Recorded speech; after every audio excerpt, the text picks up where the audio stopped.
ഹരേ കൃഷ്ണ ഹരേ കൃഷ്ണ. ഓം നമോ ഭഗവതേ വാസുദേവായ. കുറച്ച് ദിവസങ്ങളായിട്ട് നമ്മളുടെ ഗീതാപഠനം മുടങ്ങി കിടക്കുകയായിരുന്നു. അത് ഭഗവാന്റെ ഇച്ഛ. ഇന്ന് ഭഗവാൻ പറയാണ്, തുടങ്ങിക്കോളൂ, നിർത്തിയെടുത്ത് തുടങ്ങാം, സമയമായിരിക്കുന്നു, തയ്യാറായി പുറപ്പെട്ടോളാൻ പറഞ്ഞു. അതിനനുസരിച്ചതാണ് നമ്മൾ തുടങ്ങിയിരിക്കുന്നു.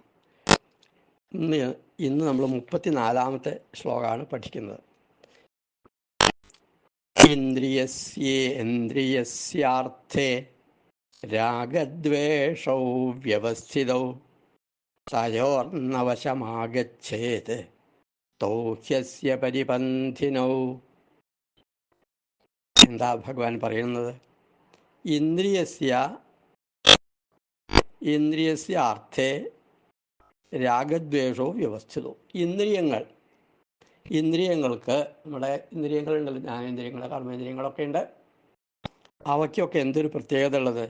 ഇന്ദ്രിയ വിഷയങ്ങളിൽ ഇന്ദ്രിയ വിഷയങ്ങൾ എന്തൊക്കെയാ? ഇപ്പം കണ്ണ് കാണണം, നല്ല സംഗതി കാണണം, നല്ലത് കേൾക്കണം എന്ന് ചെവിക്ക്. ഈ ഓരോരോ ഇന്ദ്രിയങ്ങൾക്ക് ഓരോ ആഗ്രഹങ്ങളുണ്ട്. അത് കിട്ടണം. അത് എത്ര അനുഭവിച്ചാലും മതിയാവില്ല. നല്ല രുചിയുള്ള ഭക്ഷണം കഴിക്കണം. ഇങ്ങനെയൊക്കെ ഓരോരോ ഇന്ദ്രിയങ്ങൾക്ക് ആഗ്രഹമുണ്ട്. അത് അവരിൽ ഉള്ളതാണ്, സ്വതയേ ഉണ്ട്. അതിന് മാറ്റം വരുത്താനാവില്ല. ഇന്ദ്രിയസ്യാർത്ഥേ രാഗദ്വേഷവും വ്യവസ്ഥിതവും. അങ്ങനെ ഈ ഇന്ദ്രിയങ്ങളിൽ അങ്ങോട്ട് രമിച്ച്, ഇന്ദ്രിയ വിഷയങ്ങളിൽ രമിച്ച് നമുക്കത് കിട്ടാതെ വരും. അല്ലേ? നല്ല ഭക്ഷണം കഴിക്കണം എന്ന് വിചാരിച്ചു, നല്ല കാഴ്ച കാണണം എന്ന് വിചാരിച്ചു, നല്ല കാര്യങ്ങൾ കേൾക്കണം എന്ന് വിചാരിച്ചു. ഇത് കേട്ടാൽ സന്തോഷമായി. നമ്മളെപ്പറ്റി നല്ല പുകഴ്ത്തി പറയുകയാണെങ്കിൽ സന്തോഷമായി. നല്ല നമ്മൾ ആഗ്രഹിച്ച വസ്തു കാണണം എന്ന് വിചാരിച്ചു, ആളെ കാണണം എന്ന് വിചാരിച്ചു, സന്തോഷമായി. ഇതൊക്കെ അങ്ങോട്ട് ഇല്ലാതെയാവും. രാഗം വരും. വിചാരിച്ചത് കിട്ടിയാൽ അതിനോട് താല്പര്യമായി, സന്തോഷമായി. അത് കിട്ടിക്കൊള്ളണമെന്നില്ലാന്ന്. ഇപ്പം നല്ല ഭക്ഷണം കിട്ടണം എന്ന് വിചാരിച്ച ഇടയ്ക്ക് അത് കിട്ടാതെ വരും. അപ്പോഴെന്തായി? ദേഷ്യമായി. ഇപ്പം ദ്വേഷം വന്നു. നമുക്ക് പല ആഗ്രഹങ്ങളുണ്ട്. അതൊക്കെ സാധിച്ചാൽ സന്തോഷമായി. അതെപ്പോഴും സാധിക്കില്ല, സാധിക്കാതെ വരും. അപ്പം എന്താ ചെയ്യുക? ദേഷ്യമായി. അതുകൊണ്ട് പറയാണ് ഭഗവാൻ, തയോഹോ വശം ന ആഗച്ഛേൽ. തയോഹോ, അവയ്ക്ക് അധീനനാകരുത് എന്നർത്ഥം. ഇന്ദ്രിയ വിഷയങ്ങൾക്ക് അധീനനാവരുത്. ഇന്ദ്രിയങ്ങളുടെ സ്വഭാവം എന്താ? ഇന്ദ്രിയ വിഷയങ്ങൾ അനുഭവിച്ചങ്ങോട്ട് മതിയാവില്ല. സ്പർശസുഖം എല്ലാം ഓരോരോ ഇന്ദ്രിയങ്ങൾക്ക്, കണ്ണ്, മൂക്ക്, നാക്ക്, ത്വക്ക്, ചെവി, ഇതൊക്കെ ഉണ്ട്. പിന്നെ കർമ്മേന്ദ്രിയങ്ങൾ, കാല്, കൈ, ഒക്കെ ഉണ്ട്. ഈ അവയവങ്ങൾക്ക്, ഇന്ദ്രിയങ്ങൾക്കൊക്കെ, ജ്ഞാനേന്ദ്രിയങ്ങളും കർമ്മേന്ദ്രിയങ്ങളും പറഞ്ഞു, ഇതൊക്കെ നമുക്ക് അറിയുകയും ചെയ്യാം. ഇതിൻ്റെ ഒക്കെ സ്വഭാവം എന്താണ്? അവ ആഗ്രഹിക്കുന്ന വിഷയങ്ങൾ ലഭിക്കണം. അത് ലഭിച്ചാൽ സന്തോഷമായി. അത് ലഭിക്കുക എന്നുള്ളത് എപ്പോഴും സാധ്യമാവണമെന്നില്ല. അപ്പം വിഷമായി. അപ്പം അതുകൊണ്ട് ഭഗവാൻ പറയാണ്, തയോഹോ വശം ന ആഗച്ഛേത്. തയോഹോ, അവയ്ക്ക് അധീനനാകരുത്. അതതിൻ്റെ സ്വഭാവമാണ്. അത് നിന്നെ കൂടി പറ്റിക്കും. വഴിയിൽ കുണ്ടിൽ ചാടിക്കുകയുള്ളൂ, കുഴിയിൽ ചാടിക്കുകയുള്ളൂ, രക്ഷിക്കില്ല. അപ്പം അതിൻ്റെ കടിഞ്ഞാണ് കയ്യിൽ വെച്ചാൽ നന്ന്. ഇല്ലെങ്കിൽ എന്താ? ഇല്ലെങ്കിൽ വീണോളാം. ദേഷ്യം വന്നു. ഇപ്പം നല്ല ധനം സമ്പാദിക്കണം എന്ന് വിചാരിച്ചു, അത്യധികം ശ്രമിച്ചു, വിചാരിച്ച് കിട്ടിയില്ല, നഷ്ടമായി. കച്ചവടത്തിൽ പണം ഇറക്കി, അല്ലെങ്കിൽ മ്യൂച്വൽ ഫണ്ട്, അങ്ങനെ ഓരോ ഓഹരികളിലൊക്കെ നിക്ഷേപിച്ചു, വിചാരിച്ചു, നല്ല ലാഭം കിട്ടിയപ്പോൾ സന്തോഷമായി. പിന്നെ പോകുന്നു, ഒക്കെ വില ഇടിഞ്ഞു, ഷെയർ മാർക്കറ്റ് വീണു. അപ്പോൾ ആത്മഹത്യ ചെയ്യില്ല. അയ്യോ, ദേഷ്യം വന്നു, പോയില്ലേ, സഹിക്കുക വയ്യാണ്ട് ആത്മഹത്യ വരും. അപ്പം എന്താ പറഞ്ഞത്? തയോഹോ വശം ന ആഗച്ഛേത്. അതിന് വശബദ്ധരാകരുത്. എന്തുകൊണ്ടെന്നാൽ ഹി തൗ, എന്തെന്നാൽ അവ, തൗ അസ്യ പരിബന്ധിനോ, ഇവ എന്ന് പറഞ്ഞാൽ ഈ ആഗ്രഹങ്ങൾ ഉണ്ടല്ലോ, അവ എന്താണ്?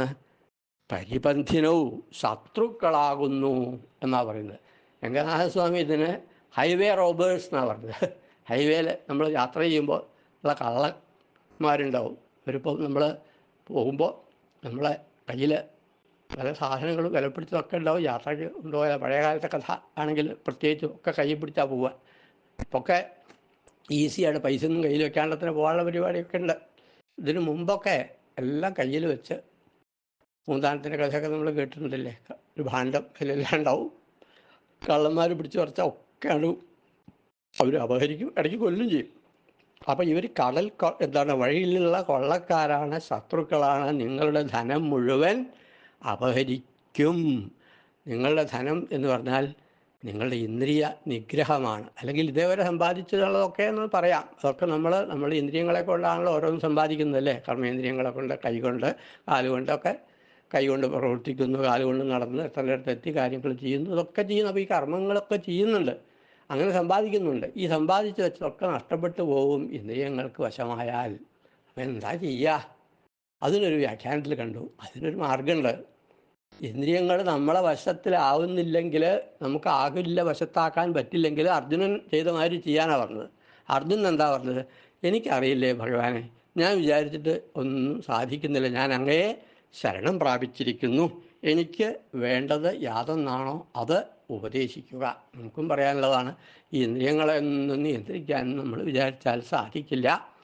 അവ അത്യധികം ശക്തിയുള്ളവരാണ്, നമ്മളെയൊക്കെ തോൽപ്പിച്ചു പോകും. നമ്മൾ അത് ചെയ്യില്ല എന്ന് ഉറപ്പിച്ച് നമ്മളിങ്ങനെ പിടിച്ചു വലിച്ച് അതങ്ങനെ ചെയ്യിപ്പിക്കും. അധർമ്മത്തിലേക്കൊക്കെ വഴി തെറ്റിക്കും, ചെയ്യാൻ പാടാത്തതൊക്കെ ചെയ്യും. ഇത് തെറ്റാണ് ഞാൻ ചെയ്യുന്നത്, എന്നാലും തരക്കേടില്ലാത്ത കുറച്ച് നേരം അതങ്ങോട്ട് മറക്കും, എന്നിട്ട് ആ തെറ്റങ്ങോട്ട് ചെയ്യും. ആ തെറ്റ് ചെയ്യാൻ കാരണം എന്താ? ആ ഇന്ദ്രിയ വിഷയങ്ങൾ ഇന്ദ്രിയങ്ങളെ പ്രേരിപ്പിക്കുകയാണ്. ഇത് ചെയ്യൂ, ഇപ്പം ഇന്ദ്രിയങ്ങൾക്ക് വേണം, അത് കിട്ടണം, അത് കിട്ടിയേ പറ്റൂ, അത് കിട്ടിയില്ലെങ്കിൽ കിട്ടാൻ വേണ്ടി എന്തും ചെയ്യും. അങ്ങനെ ചെയ്യുമ്പോഴാണ് കിട്ടായവരിടയ്ക്ക് അപ്പം എന്താവും? ദേഷ്യം വരും, വിഷമാവും, ദുഃഖം വരും, പലതും ചെയ്യും. അപ്പം സർവനാശത്തിനും കാരണമായി തീരുമേ ഈ ഇന്ദ്രിയ വിഷയങ്ങളിൽ പരിഭ്രമിച്ച് അതിൽ വശംവദരായിട്ട് ഇന്ദ്രിയങ്ങളെ ആ വഴിക്കാണ്ട് വിട്ടാൽ, നമ്മളെ കയ്യിലല്ലാതെ ഇതിൻ്റെ കടിഞ്ഞാണ്, ഇന്ദ്രിയങ്ങളുടെ കടിഞ്ഞാണ് നമ്മളുടെ കയ്യിലായാൽ അത് അടങ്ങി നിൽക്കും. അതിന് നമ്മളെ കൊണ്ടൊന്നും ആവില്ല, സാധാരണക്കാർക്കൊന്നും ആവില്ല. മനസ്സിലാക്കാനേ പറ്റുള്ളൂ. ഇപ്പോൾ മനസ്സിലാവുക എന്ന് പറഞ്ഞാൽ കേൾക്കുക, അത്രയേ ഉള്ളൂ. ഇന്ദ്രിയ വിഷയങ്ങൾ ഇതൊക്കെ നമ്മൾ പറ്റിക്കും, നമ്മൾ പറ്റിക്കുന്നവരാണ്, മോഷ്ടാക്കളാണ്, വഴിതെറ്റിക്കുന്നവരാണ്. അത് മനസ്സിലാക്കിയിട്ട് വേണേ ചെയ്യാൻ എന്ന് ഭഗവാൻ പറയാണ്. ശരിക്കും വ്യക്തമായിട്ട് പറയും, തയോഹോ വശം ന ആഗച്ഛേൽ, അവയ്ക്ക് അധീനനാകരുത്. ആർക്ക്? ഇന്ദ്രിയ വിഷയങ്ങളിൽ രമിക്കുവാനുള്ള താല്പര്യം ഇന്ദ്രിയങ്ങൾക്കുണ്ടാവും. ഇന്ദ്രിയങ്ങൾ അങ്ങോട്ട് അഴിച്ചു വിടരുതേ. ഒരു കടിഞ്ഞാണ് വേണമേ, അല്ലെങ്കിൽ അവർ അങ്ങ് പോവും. കടിഞ്ഞാണില്ലാതെ പോകുന്ന കുതിര പോലെ അത് അതിൻ്റെ വഴിക്ക് പോവും. അതിനൊരു കൺട്രോൾ വേണം. കൺട്രോൾ ചെയ്ത് വിട്ടാൽ നന്ന്, ഇല്ലെങ്കിൽ കുഴിയിൽ ചാടും, ആപത്തിൽ ചെന്ന് ചാടും. മനസ്സിലാക്കുക എന്ന് ഭഗവാൻ പറയുന്നു. അപ്പം ഭഗവാൻ അത് പറഞ്ഞാൽ പോയാൽ മതി, ഇതൊന്നും നമുക്കാവില്ല, ഉറപ്പാണ്. ഇന്ദ്രിയങ്ങൾ അങ്ങോട്ട് പറഞ്ഞാൽ നമ്മൾ വശംവദരായിട്ട് ഇന്ദ്രിയ വിഷയങ്ങളിൽ അങ്ങോട്ട് രമിക്കാൻ, അത് കിട്ടാൻ വേണ്ടി ശ്രമിക്കാൻ, സന്തോഷിക്കുക. എത്രയായാലും മതിയാവില്ലല്ലേ. 10 കിട്ടുകിൽ 100 മതി എന്നും, 100 സഹസ്രം മതി എന്നും. എത്ര പണം കിട്ടിയാലും മതിയാവില്ല. നല്ല ഭക്ഷണം കഴിച്ചു, പിന്നെയും പിന്നെയും വേണം, മതിയാവില്ല. തൃപ്തിയാകാ മനസ്സിനൊരു കാലം, എത്രയായാലും മതിയാവില്ല. വല്ലാത്തൊരു സാധനമാണ് ഈ ഇന്ദ്രിയങ്ങൾ. അവർക്ക് എത്ര കൊടുത്താലും ഇനിയും വേണം, ഇനിയും വേണം, ഇനിയും വേണമെന്ന് ഇന്ദ്രിയങ്ങൾ പ്രേരിപ്പിച്ചുകൊണ്ടിരിക്കും. അപ്പം അതിനെ മനസ്സിലാക്കുക. ഇത് അതിൻ്റെ സ്വഭാവമാണ്, ഇന്ദ്രിയങ്ങളുടെ സ്വഭാവമാണ് ഇന്ദ്രിയ വിഷയങ്ങളിൽ രമിക്കുക എന്നുള്ളത്. അപ്പം അതിന് വശംവദരാകാതെ മുന്നോട്ട് നീങ്ങിയാൽ എന്താ ഗുണം? നമുക്ക് സമാധാനം ഉണ്ടാവും. ശാശ്വത സമാധാനത്തിന് എന്താ മാർഗം? ഈശ്വരാർപ്പണമായിട്ട് കർമ്മം ചെയ്യുക.